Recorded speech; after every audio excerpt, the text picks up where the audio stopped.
আজি মই বনাইছোঁ আনাৰস আৰু পুদিনাৰ জুচ। আহকচোন চাওঁ কিদৰে বনালোঁ। ইয়াত মই এটা আনাৰস লৈ ল'লোঁ আৰু পুদিনা অলপমান লৈ ল'লোঁ আৰু অকণমান নিমখ লৈ ল'লোঁ আৰু চেনিটো আপোনালোকে সোৱাদ অনুসৰি ল'ব, যিমানখিনি মিঠা লাগে। আনাৰসখিনি এনেদৰে পিচ পিচ কৰি কাটি ল'লোঁ।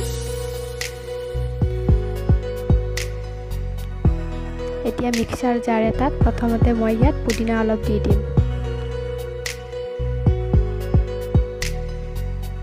তাৰপিছত আনাৰসখিনি দি দিম।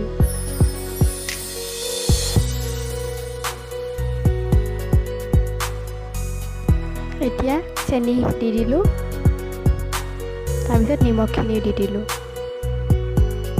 এতিয়া ঢাকনিৰে ঢাকি ইয়াক অলপ সময় গ্ৰাইণ্ড কৰি ল'ম। গ্ৰাইণ্ড কৰি ইয়াত পানী দি দিলোঁ, পানীখিনি দেখুওৱা নহ'ল, আপোনালোকে যিমানখিনি লাগে সিমানখিনি দিব। আৰু এনেদৰে গ্ৰাইণ্ড কৰি আমাৰ ৰেডি হৈ গ'ল আনাৰস আৰু পুদিনাৰ জুচ। ভিডিঅ'টো ভাল লাগিলে লাইক কৰিব, শ্বেয়াৰ কৰিব আৰু আহিবলগীয়া নতুন ৰেচিপি পাবলৈ সুমিত্ৰা উইথ চম্পি চেনেলটো ছাবস্ক্ৰাইব কৰি দিব। ধন্যবাদ।